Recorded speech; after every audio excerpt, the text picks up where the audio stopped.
এবছর পয়লা বৈশাখ কাটালাম মেদিনীপুরে গ্রামের বাড়িতে, সপরিবারে ওখানেই ছিলাম। সকাল সকাল ছাদে এসে হনুমানজির দর্শন পেয়ে গেলাম, তাই নিচে গিয়ে ওর জন্য কলা আর আলু এনেছিলাম।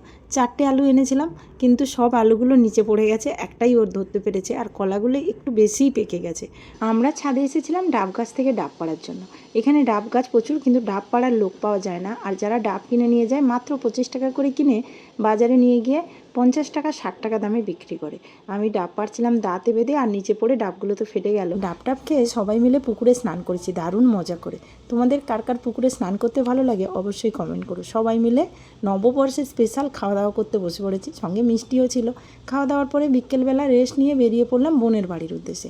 অ্যাকচুয়ালি বোনের বাড়ির ওখানে চড়ক মেলা বেশ বড় করেই হয়, ওটা দেখার জন্যই আমরা বোনের বাড়ি চলে যাচ্ছি। আমাদের গ্রামের বাড়ির এখানে পপুলার জায়গা হচ্ছে ভগবানপুর। এখানে থানা আছে, হসপিটাল আছে এবং স্কুল আছে। আমি ভগবানপুর স্কুলেই পড়াশোনা করেছি। এখানে দেখছি বেশ বড় একটা শপিং মল হয়েছে, কেন জানি না এইবারে এই জায়গাটা ভীষণ মিস করছি। মনে হচ্ছে এখানেই পোস্টিং নিলে বেশ ভালো হতো। যাই হোক, চড়ক মেলায় চলে এসেছি, সবাই মিলে মেলায় একটু ঘুরে দেখে নিলাম। অনেকেরই আতশবাজির মানসিক করা থাকে, সেটাই ফাটানো হচ্ছে, চলো তোমাদেরকে দেখাই।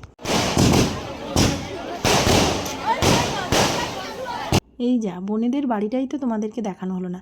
আগের বছর এই বাড়িটা বানিয়েছে, যদিও এই নতুন বাড়ি বানানোর পর আমি কিন্তু এই প্রথম এলাম